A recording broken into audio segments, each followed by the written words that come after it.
नमस्कार प्यारे विद्यार्थियों, आप सभी का विनायक एजुकेशन के ऑनलाइन प्लेटफॉर्म पर मैं धर्मवीर बिश्नोई स्वागत करता हूं।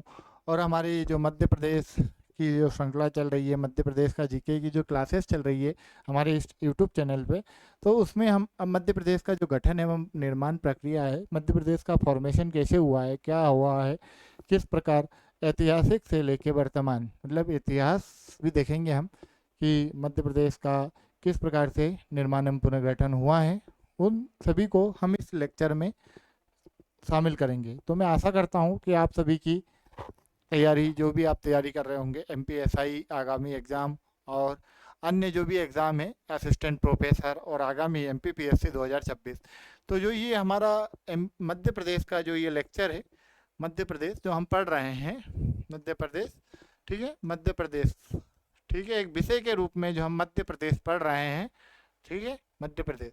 तो यह है आपका जो भी एग्ज़ाम है आगामी इसमें जो एमपीएसआई है, ठीक है, एमपीपीएससी 2026 प्रारंभिक परीक्षा होगी। और ईएसबी मतलब, है ना, हमारी जो व्यापम है एएसबी, जो वर्तमान में हम एम्प्लॉयमेंट सिलेक्शन बोर्ड जो बोलते हैं, इसके द्वारा जो अन्य एग्ज़ाम भी है जिनमें मध्य प्रदेश सिलेबस में है, मध्य प्रदेश किसमें सिलेबस में जो दिया हुआ है, उन सभी में हमारी ये जो क्लासेस हैं ये महत्वपूर्ण होगी, ये बहुत ही महत्वपूर्ण इम्पोर्टेंट है। तो आप सभी लोग जहाँ पे मध्य प्रदेश पूछा जा रहा है उस सभी के लिए ये लेक्चर उपयोगी है, आप पढ़ सकते हैं और हमारे साथ में जुड़े रहिए, आपको अच्छी अध्ययन सामग्री हम प्रदान करेंगे, ठीक है।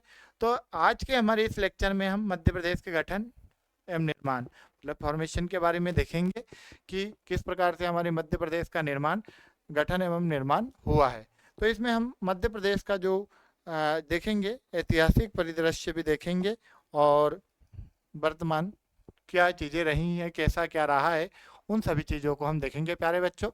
तो आप आगे हमारे साथ में जुड़े रहिए, आप सभी का स्वागत है, ठीक है।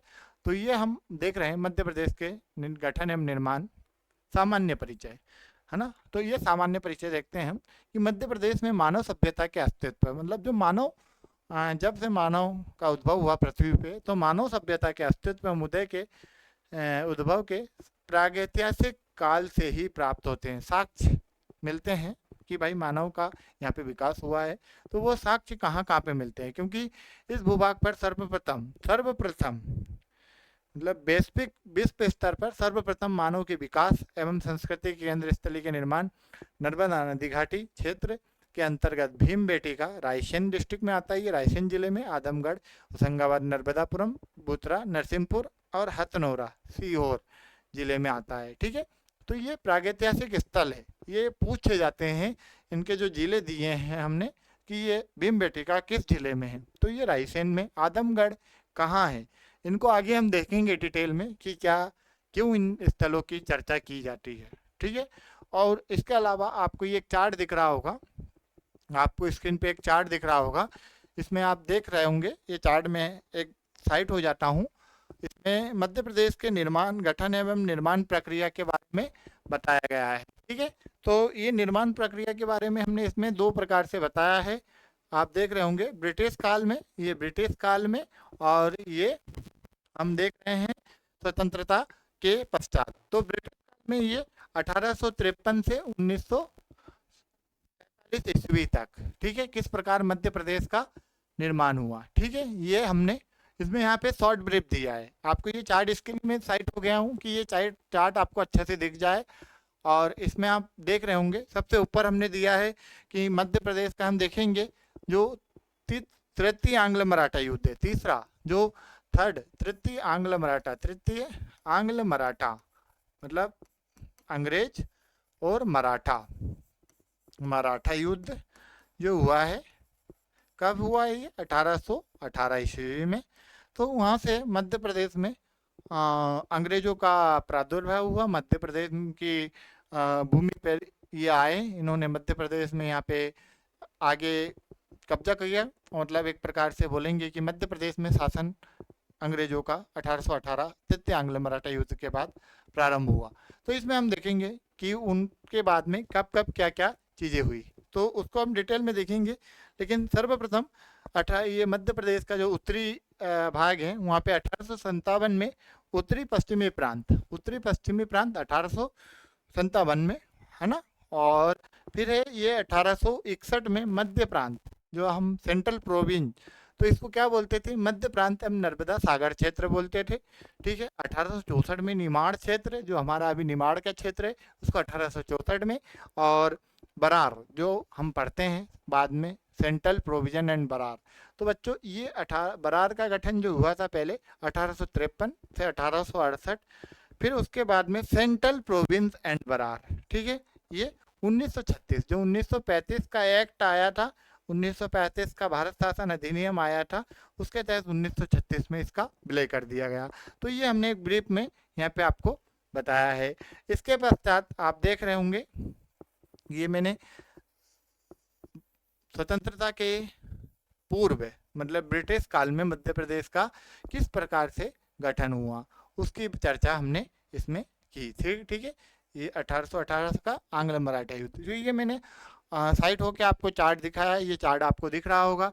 आप इसको बहुत अच्छे से नोट्स में बना सकते हैं और देख सकते हैं। ये आपको मेंस एग्जाम में भी, आप कभी अगर मध्य प्रदेश के निर्माण एवं पुनर्गठन की बात आती है, तो आप अच्छे से इसको बना के आ सकते हैं। अगर 11 नंबर का 11 जो अभी 10 मार्क्स या 11 मार्क्स का जो क्वेश्चन आ रहा है, उसमें आप बना सकते हो। ठीक है बच्चों, प्यारे बच्चों। ठीक है, आगे हम देखते हैं स्वतंत्रता के पश्चात। अब स्वतंत्रता के पश्चात आपने देखा होगा कि मध्य प्रदेश का जो निर्माण 1947 से 1947 से 1947 से 56 तक, ठीक है, ये आप देख रहे होंगे। इसमें क्या क्या रहा, तो ये पार्ट ए और पार्ट बी और पार्ट सी। ठीक है। पार्ट ए में क्या है, सेंट्रल प्रोविंस एंड बरार। ठीक है। और ये इसमें क्या क्या थे, महाकौशल का क्षेत्र था, मराठी भाषी क्षेत्र में छत्तीसगढ़ की रियासत शामिल थी, और उसकी राजधानी क्या थी, नागपुर। ठीक है, नागपुर इसकी राजधानी थी। अब पार्ट बी आता है विंध्य प्रदेश। ये विंध्य प्रदेश पार्ट बी में था पहले, और इसका गठन 12 मार्च 1948 व 4 अप्रैल 1948 को पार्ट बी में विलय हुआ। ठीक है। और मध्य भारत 22 अप्रैल 1948 व 28 मई 1948 को पार्ट बी में इसको विलय हुआ, और इसकी राजधानी क्या थी, इंदौर और ग्वालियर। ठीक है, ग्रीष्मकालीन इंदौर, शीतकालीन ग्वालियर। ठीक है। उसके बाद में पार्ट सी, अब इसमें भोपाल था पार्ट सी में, भोपाल का विलय हुआ बाद में। ठीक है, 1 जून 1949 को पार्ट सी में सम्मिलित किया गया। ठीक है।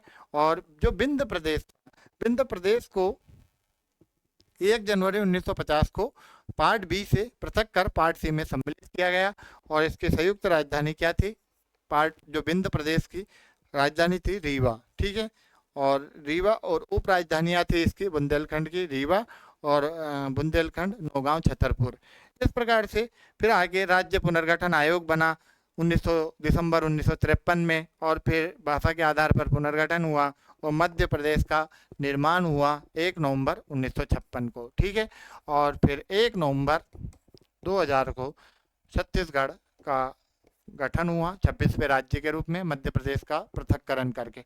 ठीक है। तो ये मैंने आपको अलग होके थोड़ा सा ये चार्ट को पूरा समझा दिया है, आपने देखा होगा इसके लिए। ठीक है भैया प्यारे बच्चों, तो आगे हम देखते हैं, इसको डिटेल में देखेंगे ये चार्ट को। ठीक है। अब यहाँ पे कुछ विशेष जो हमने, कुछ स्थल हैं, प्रागैतिहासिक स्थल, जिनकी हमने चर्चा की, तो ये विशेष तथ्य हैं, इनके चर्चा में इनकी हम देखेंगे। यहाँ से क्वेश्चन पूछे जाते हैं, इसके लिए हम इनको देख रहे हैं। तो आदमगढ़ जो है, यहाँ से पशुपालन के साक्ष्य मिले ये। ठीक है, आप हिस्ट्री पढ़ेंगे तो इसके बारे में बहुत विस्तार से पढ़ेंगे, हिस्ट्री में काफ़ी चीज़ें दी हुई है। तो यहाँ से ये क्वेश्चन आता है कि पशुपालन के साक्ष्य भारत में कहाँ से प्राप्त हुए थे सर्वप्रथम, तो ये सर्वप्रथम कहाँ से हुए थे, तो ये आदमगढ़, वर्तमान नर्मदापुरम डिस्ट्रिक्ट में है। हथनोरा वर्ष 1982 में डॉक्टर अरुण थोनकिया ने हथनोरा से मानव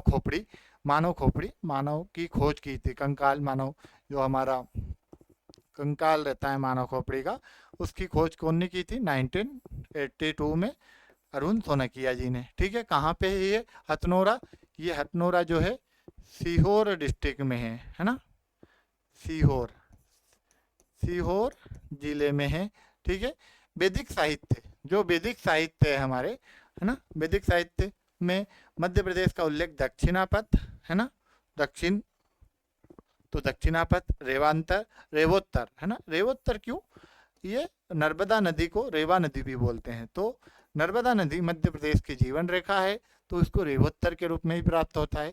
6वीं शताब्दी ईसा पूर्व। अब भारत में 16 महाजनपदों के बारे में आप इतिहास में विस्तार से पढ़ते हैं, तो ये जो 16 महाजनपद थे, इसमें से दो वर्तमान मध्य प्रदेश में दो महाजनपद थे, चेदी और अवंती, है ना।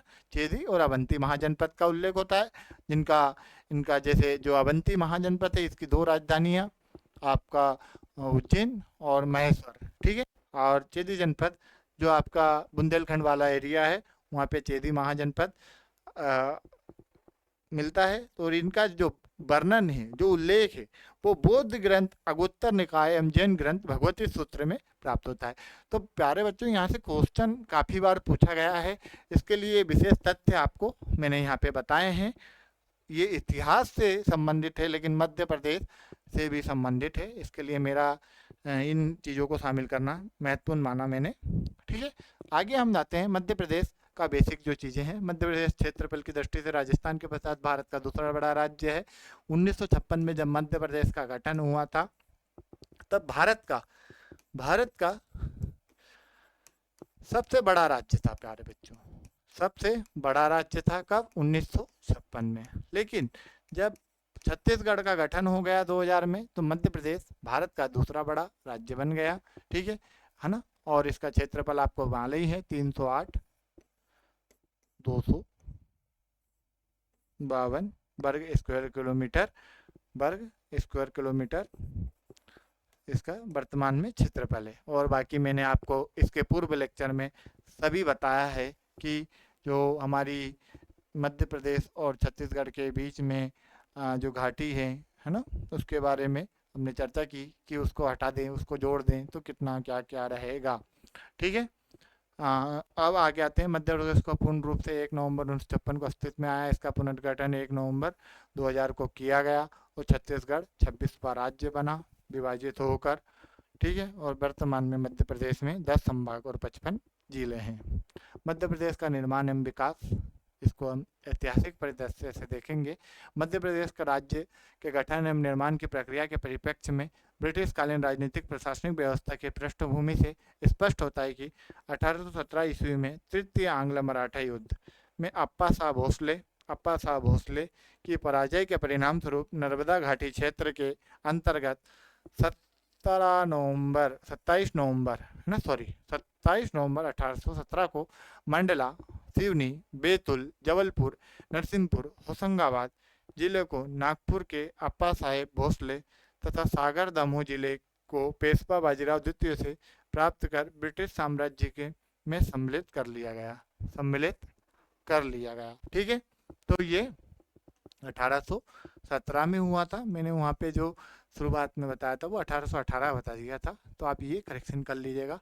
ठीक है, तृतीय आंग्ल मराठा युद्ध, और ये बेसिक चीज़ें हुई, ब्रिटिश साम्राज्य में सम्मिलित कर लिया गया था पेशवा बाजीराव द्वितीय से प्राप्त करके। ठीक है, यहाँ से मध्य प्रदेश के, इसके बाद में 1820 में नर्मदा टेरिटरीज, सागर नर्मदा या नर्मदा टेरिटरी या सागर नर्मदा टेरिटरीज क्षेत्र नाम प्रदान किया गया और इसे जबलपुर में रहने वाले गवर्नर जनरल के एजेंट के अंतर्गत रखा गया प्रशासनिक नियंत्रण के लिए। ठीक है, जो कलकत्ता के सुप्रीम गवर्नमेंट के प्रति प्रत्यक्ष रूप से उत्तरदायी था। 26 जून 1818 को राघोजी भोसले द्वितीय राज्य के 1818 में 26 जून राघोजी भोसले तृतीय राज्य को, किंतु वह निसंतान होने के कारण उनको मतलब गद्दी मिली, लेकिन वह निसंतान थे, तो निसंतान होने के कारण उनके मृत्यु के पश्चात ब्रिटिश काल के समय 11 दिसंबर 1853 को अंग्रेजों द्वारा नागपुर को अपने अधीन कर लिया गया। यहाँ पे आपको मालूम ही है, लॉर्ड डलहौजी, जो हमारे लॉर्ड डलहौजी थे, जो वायसराय थे, है ना, 1800 गवर्नर जनरल थे, governor general Lord Dalhousie. Viceroy तो 1858 से हुए। तो जो गवर्नर जनरल थे, गवर्नर जनरल वो कौन थे? लॉर्ड डलहौजी थे। ठीक है। तो इन्होंने, इनकी जो नीति थी विलय करने की, उसके तहत ही ये भी विलय हुआ। तो नागपुर को अपने अधीन कर लिया और मध्य प्रदेश के दक्षिण पूर्व भाग हिंदी भाषी क्षेत्र की रियासत को छोड़कर अधिकृत रूप से आधिपत्य स्थापित कर लिया था इन्होंने। तो ये 1853 की बात है। ठीक है। इसके बाद में आपको मालूम ही है 1853 के बाद में 1857 में क्या हुआ? 1857 की क्रांति हुई। तो उसके क्या क्या प्रभाव पड़े उनको आगे हम देखते हैं। तो 1857 में अभी हमने जो पढ़ा ना, जो एक मैंने चार्ट बताया था आपको ब्रिटिश काल में कैसे मध्य प्रदेश का गठन हुआ था, क्या हुआ था, किस प्रकार से, तो वो यहाँ पे हम डिटेल में देखेंगे। 1857 में उत्तर पश्चिमी प्रांतों का गठन किया गया। उत्तर पश्चिमी प्रांतों का गठन किया गया। उत्तर पश्चिमी प्रांत के अंतर्गत उत्तरी बुंदेलखंड क्षेत्र के, उत्तरी बुंदेलखंड है ना, उत्तरी बुंदेलखंड क्षेत्र के दतिया, ओरछा, छतरपुर और पन्ना आदि को छोटे छोटे सामंती राज्यों को सम्मिलित कर किया गया था, है ना। और इन क्षेत्रों में सुदंड प्रशासनिक व्यवस्था को दृष्टिगत रखते हुए इन प्रांतों के लेफ्टिनेंट गवर्नर के एक एजेंट को जबलपुर में पदस्थ किया गया। ये जबलपुर जो है पहले से ही काफ़ी हमारे जो प्रशासनिक क्षेत्र था उसके लिए महत्वपूर्ण शहर था। ठीक है। आगे हम देखते हैं 1842। भाई 1842 में आपने देखा होगा बुंदेला विद्रोह हुआ। ये 1857 की क्रांति के पूर्व का विद्रोह था, अच्छा खासा विद्रोह था। ठीक है। उर्मिल नदी के तट पर। कहाँ पे? उर्मिल नदी। यहाँ पे कौन सी नदी है ये भी क्वेश्चन पूछा गया है। उर्मिल नदी। ठीक है। उर्मिल नदी है ना। बुंदेला विद्रोह के दमन के पश्चात इन क्षेत्रों के प्रशासन का दायित्व ब्रिटिश कमिश्नर को सौंप दिया गया, जिसका प्रत्यक्ष संवाद ब्रिटिश सरकार से था तथा वित्तीय एवं न्यायिक सुधारों का प्रक्षेपण सतत रेवेन्यू बोर्ड तथा उत्तर पश्चिम प्रांत के सदर कोर्ट के अधीन किया गया।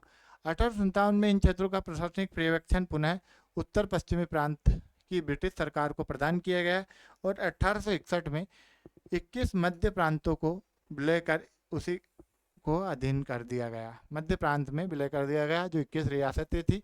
तो इस प्रकार से ये बेसिक चीज़ें हमने इसमें देखी। अब आता है मध्य प्रांत एवं नर्मदा सागर क्षेत्र, अगला आता है।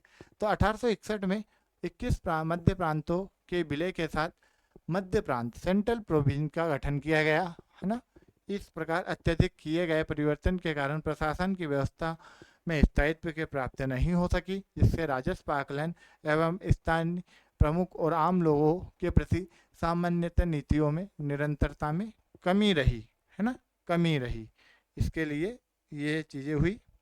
अब आगे आते हैं 22 मार्च 1902 को 22 मार्च 1902 को आगरा एवं अवध की प्रेसिडेंसियों को सम्मिलित कर संयुक्त प्रांत Agra Awadh United provision Agra and Awadh का गठन किया गया, जिसमें उत्तरी बुंदेलखंड के विभिन्न राज्यों को सिंधिया तथा होलकर राज्यों के साथ सम्मिलित कर सेंट्रल इंडिया एजेंसी मध्य भारत प्रांत, ये मध्य भारत प्रांत आप देख रहे होंगे, हम 1956 में पढ़ते हैं।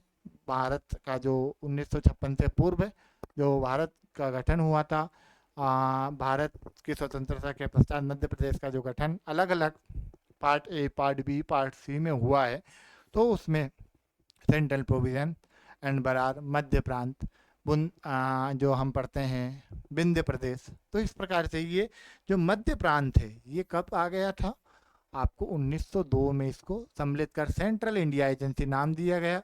ठीक है, नाम प्रदान किया गया। तो ये सब चीज़ें हम इसके लिए बता रहे हैं कि आपको जो आप डायरेक्ट पढ़ते हो 1947 में भारत आज़ाद हुआ, मध्य प्रदेश के गठन का क्या क्या रहा, ए, पार्ट बी, पार्ट सी। जैसे भारत है, जो हमारा भारत देश है ना, तो ये जो हमारा भारत देश था, ये जो मैप है प्रतीकात्मक रूप से मैं बता रहा हूँ, तो इसको बताऊँ part A, part B, part C और पार्ट डी में बांटा गया था। जो डी में था वो अंडमान निकोबार द्वीप समूह को रखा था, अंडमान और निकोबार को।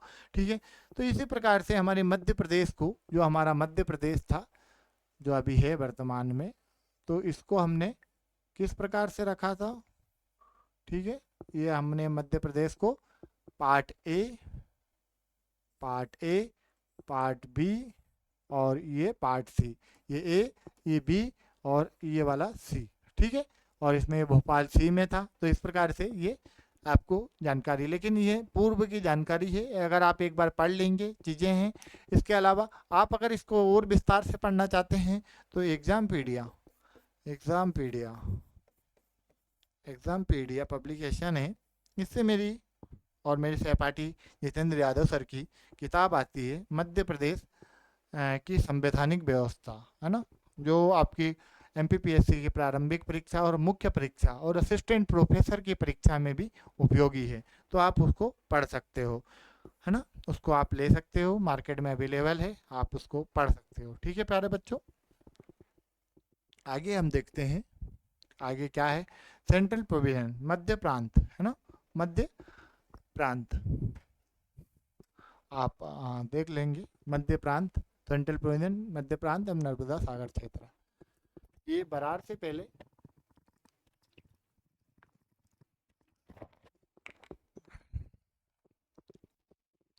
जो सेंट्रल प्रोविजन एंड बरार नाम जो था वो कब दिया गया, 1936 में दिया गया था। 1935 का जो भारत शासन अधिनियम आया था उसके बाद में। जो मेरी पढ़ाने की शैली है वो मैं एक एक चीज़ को अच्छे से बताता हूँ। मेरा ऐसा नहीं है कि जो स्लाइड में लिखा है उसको पढ़ा दो, बता दो। मैं अन्य चीज़ों को भी शामिल करता हूँ मेरे लेक्चर में, तो आप अच्छे से सुनेंगे तो आपको काफ़ी चीज़ें मिलेगी। ठीक है, तो ये सेंट्रल प्रोविजन, मध्य प्रांत एवं नर्मदा सागर क्षेत्र। 1857 के महान क्रांति या विप्लव के दौरान के 30 वर्ष के पश्चात 2 नवंबर 1861 को औपचारिक रूप से सेंट्रल प्रोविजन, मध्य प्रांत, केंद्र प्रांत की स्थापना की गई, जिसे नॉन रेगुलेशन प्रांत के रूप में नागपुर स्थित ब्रिटिश चीफ कमिश्नर के अधीन रखा गया। नॉन रेगुलेशन प्रांत मतलब इसको रेगुलेट कहाँ से होगा, क्या होगा, ये चीज़ें इसमें बताई गई पूरा। और जो ब्रिटिश शासन के प्रति उत्तरदायी था, है ना, जो भी रेगुलेशन होगा, जो भी नियम बनेंगे वो कौन बनाएगा, ब्रिटिश। कोलकाता से जो भी नियम डिसाइड होंगे पहले, क्योंकि हमारी जो राजधानी थी ब्रिटिश काल में 1911 तक राजधानी थी वो कौन थी, कलकत्ता, कलकत्ता। ठीक है बच्चों, तो ये इस प्रकार से मध्य प्रांत में शामिल किए गए जिले नागपुर क्षेत्र के अंतर्गत नागपुर, चांदा, भंडारा, छिंदवाड़ा, रायपुर, बस्तर छत्तीसगढ़, वर्तमान में जो बस्तर छत्तीसगढ़ में, नर्मदा सागर क्षेत्र के अंतर्गत सागर, दमोह, जबलपुर, मंडला, सिवनी, बैतूल, नरसिंहपुर और होशंगाबाद सम्मिलित थे। जो आप चांदा, भंडारा, नागपुर ये पढ़ते हैं, ये 1956 के बाद का जब गठन हुआ तो इसको जो मराठी भाषी जिले थे वो हमारे तत्कालीन बॉम्बे राज्य को दिया गया, जो बाद में बॉम्बे, क्योंकि जो उसमें गुजरात भी शामिल था, तो बाद में 1860 में गुजरात और महाराष्ट्र अलग अलग हुए, तो तत्कालीन राज्य कौन था, बॉम्बे। ठीक है, तो इस प्रकार से हम आगे देखते हैं। शासन की एकरूपता से परिपूर्ण नर्मदा सागर क्षेत्र का उस समय क्षेत्रफल लगभग 90,000 वर्ग मील था तथा इस क्षेत्र की सीमा नागपुर प्रांत से संबद्ध थी। आर्मी हेडक्वार्टर इंडिया की इंटेलिजेंस की ब्रांच द्वारा इंडिया को ये 1857 से 59 में सागर और नर्मदा सागर क्षेत्र की भौतिक विशेषताएं इस प्रकार वर्णित की गई थी। ठीक है, उत्तर में सागर, दमोह जिले बिंद पठार का हिस्सा था, जबकि दक्षिण में नर्मदा घाटी के अंतर्गत जबलपुर, नरसिंहपुर, होशंगाबाद, निमाड़ क्षेत्र स्थित था। निमाड़ क्षेत्र ताप्ती नदी तक स्थित है। निमाड़ क्षेत्र जो है ताप्ती नदी तक स्थित है। ठीक है, जो निमाड़ क्षेत्र है हमारा ताप्ती नदी तक, जो वर्तमान में ताप्ती नदी है ना। ठीक है, बुरहानपुर मुल्तई से निकलती है बैतूल जिले से, तो और बुरहानपुर होते हुए बुरहानपुर और हमारे महाराष्ट्र और होते हुए नर्मदा में मिल जाती है। कहाँ पे, गुजरात में। ठीक है, तो ये जो ताप्ती नदी है नर्मदा की सहायक नदी है। ठीक है, आगे हम देखते हैं उन जो निमाड़ है, निमाड़ का क्षेत्र है 1864 में 1864 में मध्य प्रांत के अंतर्गत एक अन्य जिले की प्राप्ति हुई, जब इस प्रांत में निमाड़ जिले को हस्तांतरित किया गया। इसका नाम मतलब इसको मध्य प्रांत में शामिल किया गया और जिले का नाम क्या रखा, निमाड़ जिला। निमाड़ जिला 1780 में से ही पेशवाओं के अधीन था, किंतु होलकर और सिंधिया राजवंश के रूप में विभाजन के पश्चात 1818 तक उनके मध्य निमाड़ क्षेत्र विवाद का कारण रहा। ये होलकर एवं सिंधियाओं में विवाद रहा कि निमाड़ कौन के अंतर्गत आएगा, कौन के अंतर्गत नहीं आएगा। तो इस विवाद का कालांतर में ये क्षेत्र अदाकदा पिंडारियों के आक्रमण का शिकार रहा। जो पिंडारी का दमन हुआ 1800, जो लॉर्ड एलनबरो है उन्होंने दास प्रथा और का दमन किया। इसी प्रकार से पिंडारियों के दमन के लिए भी ब्रिटिश काल में कई अभियान किए गए, और किंतु 1818 में इंदौर स्थित गवर्नर जनरल के अधीन सर जॉन मालकम के अधीन इस क्षेत्र में शांति व्यवस्था स्थापित की गई। और 1844 में महाराजपुर के युद्ध, जो महाराजपुर कहाँ पे, ये महाराजपुर ग्वालियर में, ग्वालियर में अभी हमारा जो युद्ध का वातावरण चीज़ें जो भी चल रही हैं, मतलब तो ये जो हमारा ग्वालियर का एयरबेस है ना, एयरबेस जो बना हुआ है, जहाँ पे हमारे विभिन्न जो युद्ध क्षेत्र में जो शामिल होने वाले जो हमारे उड़ान के लिए जितने भी चीज़ें हैं, जो हेलीकॉप्टर हैं, वायुसेना के विभिन्न जो है सभी लोग, ये एयरबेस में ही, ग्वालियर एयरबेस महाराजपुर में ही है। ठीक है ना, जितने भी ये फाइटर जेट है चीज़ें हैं जो सब ये, और ये बहुत विस्तारित भाग पे बना है, बहुत विस्तृत भाग पे बना हुआ है महाराजपुर, है ना। तो ये सिंधियाओं की पराजय हुई इसमें महाराजपुर में, और इसके बाद में पराजय हुई जिसके कारण ग्वालियर में रखी गई सेना के व्यय के लिए ग्वालियर में कर्टिन जेट को भुगतान करने के बदले निमाड़ क्षेत्र के अधीन, निमाड़ जो क्षेत्र है वो हमारे निमाड़ क्षेत्र को अंग्रेजों के अधीन कर दिया गया। ठीक है, इसका प्रशासनिक कार्य मंडलेश्वर में बनाया गया है। कहाँ पे, मंडलेश्वर। ठीक है, ये भी खरगोन क्षेत्र में आता है, मंडलेश्वर खरगोन। ठीक है, इसमें प्रशासनिक कार्यालय 1864 में निमाड़ क्षेत्र ब्रिटिश साम्राज्य के अंतर्गत सम्मिलित कर दिया गया। तो ये चीज़ें हमने बेसिक इसमें देखी। फिर बरार प्रांत, बरार प्रांत सतपुड़ा और अजंता पर्वत संघ के मध्य स्थित था, जिसका क्षेत्रफल 28,515 वर्ग किलोमीटर था। बरार मूलतः पेशवाओं के राज्य का अंग था। मराठा संघ को पराजित करने के उद्देश्य से अंग्रेजों को सहायता प्रदान करने के बदले पुरस्कार के रूप में इस शर्त पर हैदराबाद के निजाम के अधिकार में सम्मिलित किया गया कि वह अपने खर्च में एक सहायक सेना रखेगा। ठीक है, ये बरार प्रांत जो था पेशवाओं के अंतर्गत था। बाद में इसमें ये जो हैदराबाद का निजाम था उसने ब्रिटिश सरकार की युद्ध में सहायता की, तो उसको उपहार स्वरूप ये दे दिया गया। और बाद में हम देखते हैं कि बरार प्रांत पहले हैदराबाद के निजाम द्वारा शासित किया जाता था, किंतु 1853 के पश्चात अंग्रेजों द्वारा इसे प्रशासित किया गया। लॉर्ड फोर्ट विलियम की घोषणा के अनुसार तत्कालीन हैदराबाद के सैन्य खर्च को पूरा करने के लिए 1853 और 1860 में की गई सिंधियाओं के आधार संधि, जो ट्रीटी की गई संधि के आधार पर बरार प्रांत को प्रशासित किया जाना सुनिश्चित किया गया।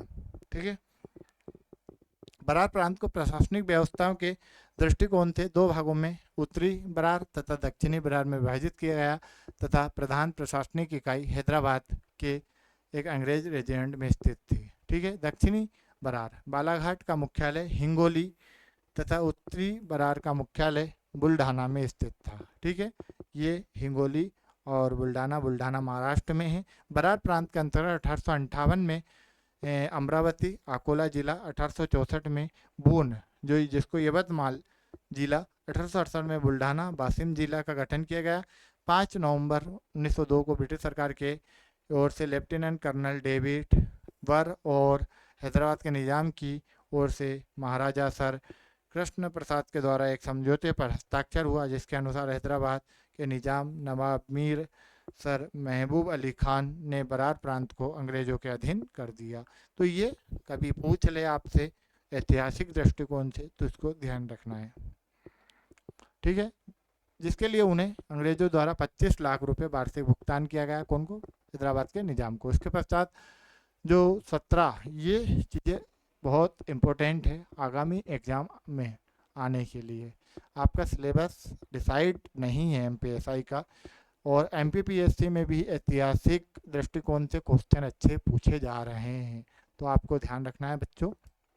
इसके पश्चात 17 सितंबर 1903 को लॉर्ड कर्जन ने बरार प्रांत को मध्य प्रांत में विलय करने का निर्णय लिया, और 30 सितंबर 1902 को सेंट्रल प्रोविंस बरार के गठन की स्वीकृति प्रदान की गई। बरार प्रांत के प्रशासनिक व्यवस्था का दायित्व सेंट्रल प्रोविंस के मुख्य आयुक्त के अधीन रखा गया। 1 अक्टूबर 1903 को पश्चात के प्रशासन को सेंट्रल प्रोविंस के लिए बरार डिवीजन के रूप में कमिश्नर जनरल के अधीन रखा गया। ठीक है, तो ये हालांकि बरार को प्रांत को सेंट्रल प्रोविंस केंद्रीय प्रांत में सम्मिलित करने के विरुद्ध कुछ जमींदारों ने मोहम्मद मेदन के नेतृत्व में 21 फरवरी 1903 को अमरावती में आयोजित बैठक में ब्रिटिश सरकार के फैसले का विरोध भी किया था। ठीक है, विरोध भी हुआ है। ठीक है, बरार प्रांत के अंतर्गत 5 जिले अचलपुर, भून, यवतमाल, अकोला, बुल्ढाना और वाशिम सम्मिलित थे, किंतु 1905 में सिर्फ 4 जिले क्रमशः अमरावती, यवतमाल, अकोला, बुल्ढाना को बरार प्रांत में रखा गया। कालांतर में भारत शासन अधिनियम 1935 के प्रावधानों के तहत 24 अक्टूबर 1936 को सेंट्रल प्रोविंस बरार प्रांत का विलय कर दिया गया, बरार का गठन किया गया, किंतु बरार प्रांत के अंतर्गत हैदराबाद की नाम मात्र की संप्रभुता को निजाम के अधीन रखा गया। ठीक है, तो ये मैंने आपको पहले भी बता दिया था।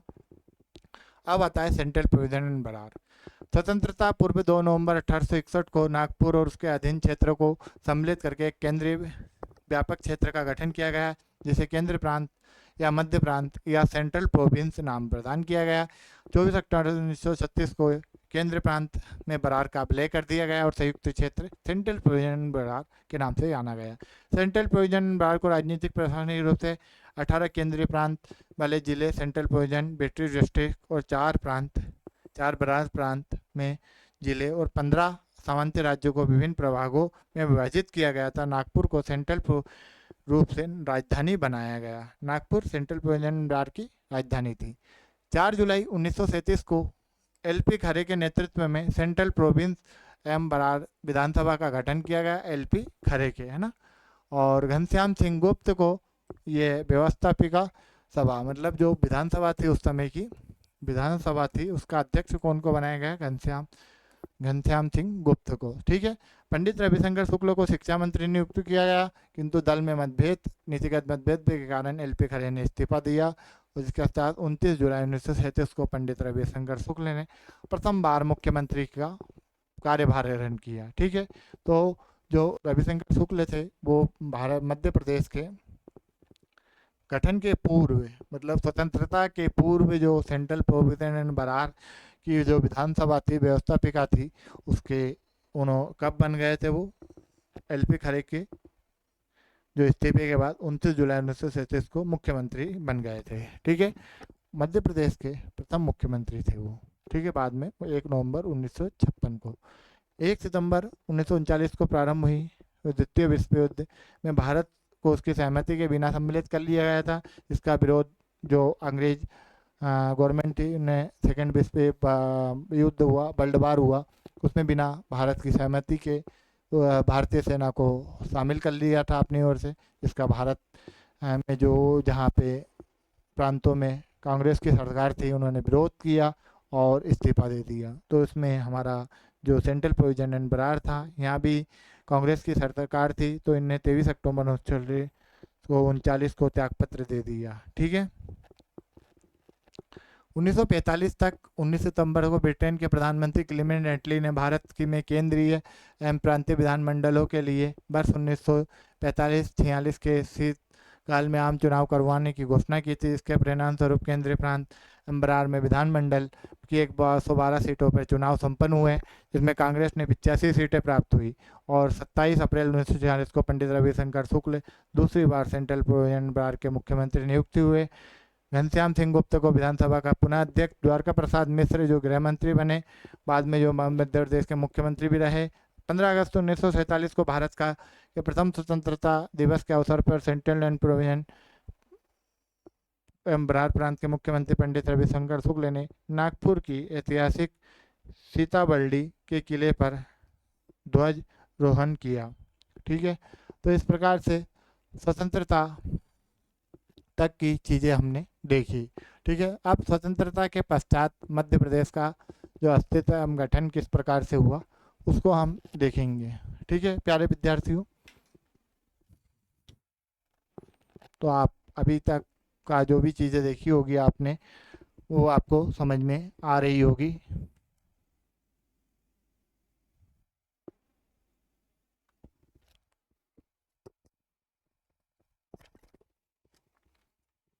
अब हम देखेंगे कि स्वतंत्रता के पश्चात मध्य प्रदेश का गठन किस प्रकार हुआ। तो स्वतंत्रता के पश्चात ये आप देख रहे होंगे 1947 से 1956, ये मध्य प्रदेश का मैप दिख रहा होगा आपको बहुत अच्छे से। ठीक है, ये मध्य प्रदेश का मैप देख लो, पहले थ्योरी आपको मैं बता दूंगा क्या है।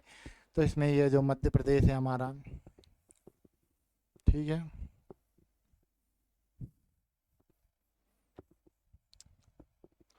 ठीक है, ये बच्चों ये हमारा जो मध्य प्रदेश है पहला जो 1947 की बात हो रही है। ठीक है,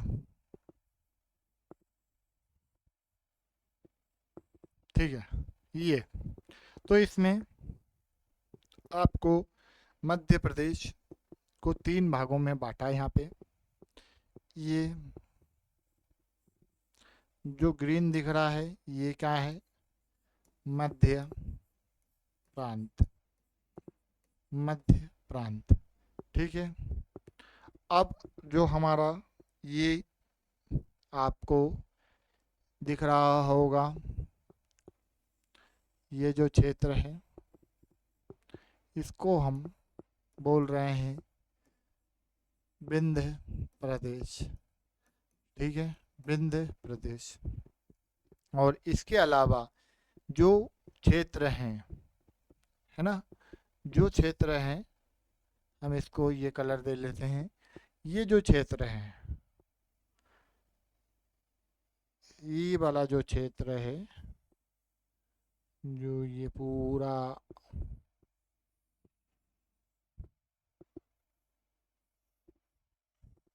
ये वाला क्षेत्र है ना, इसको क्या बोला है, मध्य प्रदेश या सेंट्रल प्रोविजन एंड बरार। ठीक है, ठीक है, ये सेंट्रल प्रोविजन एंड बरार, ये मुख्य रूप से मध्य प्रदेश को अलग अलग पार्ट ए, पार्ट बी, ये पार्ट ए, ये पार्ट बी और ये पार्ट सी, और यहाँ पे जो भोपाल था उसको भी पार्ट सी में रखा गया। ठीक है, ये और हमारे जो पड़ोसी राज्य थे वो कौन थे, तो इधर ही हमारी राजस्थान दिख रहा होगा, ये उत्तर प्रदेश, ये हमारा बिहार, ये उड़ीसा। ठीक है, ये इधर हैदराबाद था, ये बॉम्बे था। ठीक है, कितने हो गए, तो ये हमारा पूर्व और बॉम्बे, बाद में ये बॉम्बे को गुजरात 19, ये जो मैं बता रहा हूँ मैप ये कब का था, 1947 के समय का। ठीक है, तो ये ध्यान रखना है आपको कि कब की बात की जा रही है, क्या किया जा रहा है, किस प्रकार से मैंने बताया है। ठीक है, अब आपको थ्योरी बता देता हूँ मैं। तो ये 1947 में स्वतंत्रता, तो हम इंडिपेंडेंट हुए, स्वतंत्रता प्राप्ति के पश्चात सेंट्रल प्रोविजन बरार मध्य प्रांत, विंध्य प्रदेश, भोपाल राज्य एवं विभिन्न रियासत को समाहित करते हुए भाग का खाया गया पार्ट ए बी सी के रूप में राज्य को विभक्त किया गया। पार्ट ए के अंतर्गत ब्रिटिश शासन के वाले क्षेत्र सेंट्रल प्रोविजन बरार, महाकौशल, तत्कालीन मराठीवासी क्षेत्र एवं छत्तीसगढ़ के कुछ रियासतें शामिल थी। ठीक है, पार्ट बी के अंतर्गत मध्य प्रांत था जो मैंने बता दिया आपको। पार्ट सी के अंतर्गत विंध्य प्रदेश और भोपाल ब्रिटिश भारत के मुख्य आयुक्त के शासन व शाही शासन वाले क्षेत्र राज्य को सम्मिलित किया गया। हालांकि वर्तमान मध्य प्रदेश 4 क्षेत्र क, ख, मध्य प्रदेश के 4 क्षेत्र मध्य प्रदेश, मध्य प्रांत, भोपाल, विंध्य और कौशल तत्कालीन मध्य प्रदेश के प्रशासनिक इकाई के रूप में सम्मिलित थे। ठीक है, बाद में अब आगे आता है मध्य भारत। ये जो अभी हमने देखा ये मध्य भारत, इसमें जो राजधानी थी ग्वालियर और जो इंदौर। ठीक है, अब 1947 में ब्रिटिश इंडिया के मालवा एजेंसी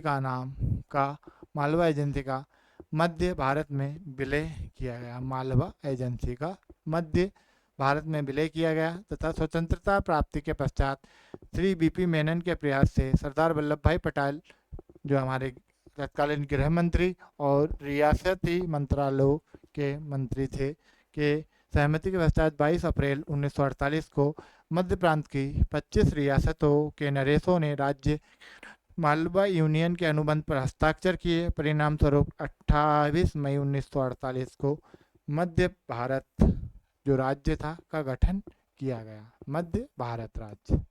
ठीक है, कब? 28 मई 1948, 28 मई 1948। ठीक है प्यारे बच्चों, ये हमने मध्य भारत के बारे में देखा। भारत के प्रथम प्रधानमंत्री पंडित जवाहरलाल नेहरू ने इसका उद्घाटन जय विलास महल जो ग्वालियर में किया।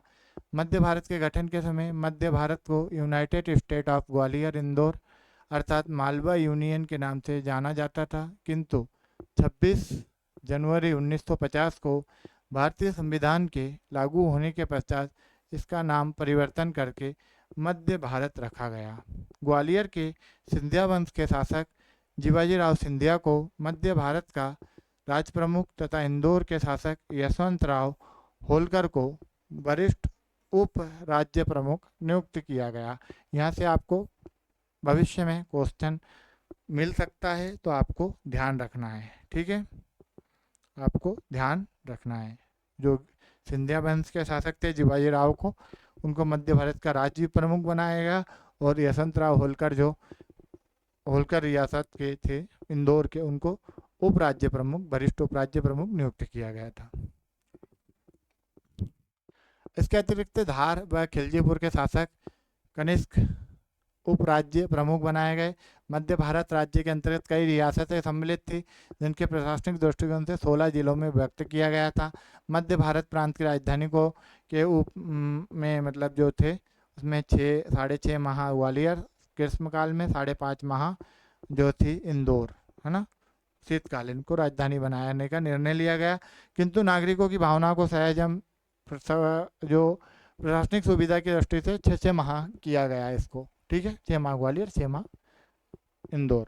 ठीक है, अब आता है 1956 में मध्य प्रदेश के पुनर्गठन के समय मध्य भारत के मुख्यमंत्री कौन थे? तो तखतमल जैन थे। ये ध्यान रखना है आपको, क्वेश्चन पूछा हुआ है, इसके लिए फैक्ट डाला है मैंने। विंध्य प्रांत ब्रिटिश काल में सेंट्रल इंडिया पूर्व और पूर्वोत्तर भाग के बघेलखंड और बुंदेलखंड में सम्मिलित 35 रियासतों का विलय करके राज्य मंत्रालय के सचिव बीपी मेनन के द्वारा 22 मार्च 1948 को विंध्य प्रदेश का गठन किया गया तथा रीवा को इसकी राजधानी और नौगांव छतरपुर को उप राजधानी बनाया गया। ठीक है, ये विंध्य प्रदेश 1950 से 56 तक का जो आपको दिख रहा होगा, बघेलखंड है इधर, ये बुंदेलखंड वाला एरिया है। ठीक है, तो इसमें ये रीवा, ठीक है, ये नौगांव छतरपुर है इधर, ये आपने सब पूरा देखा होगा। अब 12 मार्च 1948 को विंध्य प्रदेश के गठन के समय उसे पार्ट बी में सम्मिलित किया गया था, किंतु 1 जनवरी 1950 को विंध्य प्रदेश को पार्ट सी में शामिल किया गया। ठीक है, ये ध्यान देने योग्य है। आगे आपको सभी को धन्यवाद। ये हमने मध्य प्रदेश के गठन एवं निर्माण से संबंधित ऐतिहासिक दृष्टिकोण देखा। अब हम आगे जो हमारी अगला लेक्चर रहेगा उसमें हम 1 नवंबर 1956 से मध्य प्रदेश का किस प्रकार से गठन हुआ, क्या रहा, मध्य प्रदेश राज्य पुनर्गठन अधिनियम और मध्य प्रदेश के गठन के लिए कौन से आयोग बने, क्या हुआ, जिला पुनर्गठन कब बना, क्या रहा, मध्य प्रदेश का पुनर्गठन कब हुआ और वर्तमान 55 जिलों तक किस प्रकार मध्य प्रदेश की यात्रा रही, उस सब को देखेंगे। तो आप सभी विद्यार्थियों का धन्यवाद। आप ऐसे ही जुड़े रहिए और हमारे साथ में आप अपनी अध्ययन को आगे बढ़ाते रहिए। धन्यवाद, नमस्कार।